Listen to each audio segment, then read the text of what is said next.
Hello classmates, my name is Richie. I'll be talking about the electoral college. So, what caught my attention? It was a tweet.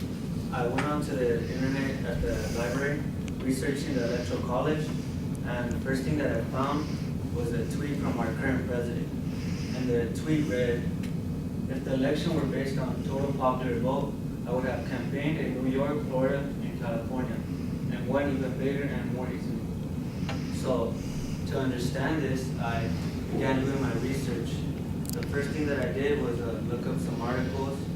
Second, I went through different websites of like Wikipedia, Scholastics, and finally, I started asking about opposing viewpoints and viewpoints towards the electoral college.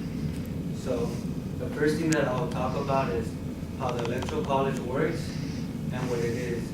The second thing that I will talk about is a brief history of an analysis of the electoral college elections since 1800.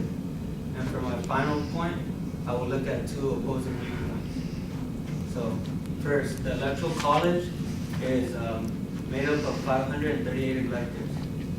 435 of those are representatives of the House. 100 of those are Senate. It's 2 for each state, and there's 3 electoral votes for the District of Columbia. The way that it works is from the 538 electors. This was a system established for an indirect election of our president.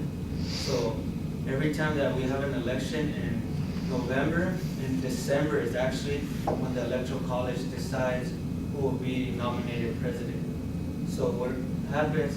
Every election, we have our electors vote, and whoever gets the majority of the votes, which has to be at least 270 votes, and as we've seen our current president, he won the majority of the votes of the electoral college. That's how he was nominated president. So now I'll talk about the history. The history of the electoral college since the election of 1800. The first time that the electoral college had a tie between 2 presidential candidates. The 2 presidential candidates had an equal number of electoral votes. So they created the 12th Amendment. The 12th Amendment gives the House of Representatives the last say of who they nominate as president. So again, in 1824, now this time the votes were spread almost equally around to 4 different president candidates. So again, the 12th Amendment elected John Quincy Adams, who besides, he didn't even have, despite that he didn't have the most electoral votes, he got presidency. Again, in history, as we have seen, the current president and 4 other presidents also, despite that they didn't win the popular vote, they still have become presidents. So for the 5th time in history of the electoral college and the elections, we have seen this happen more than once, obviously more than twice, 3 times, 4 times. So we're tending to, some people are thinking that it's an anachronistic system which has been outdated.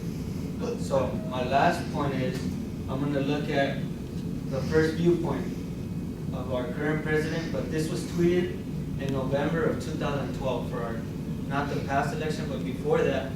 He said, "The electoral college is a disaster for our democracy." So, can you go to the next one? And now, 4 years later, in November of 2016, he's actually calling the electoral college a genius.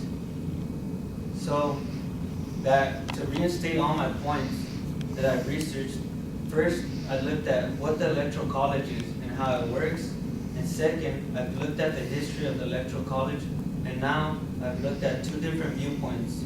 And in these 2 different viewpoints, I have been thinking and doing more research. And the way that the system works is, we're thinking it might be, some people think it might be outdated, some people think it's worked because it's lasted for so long.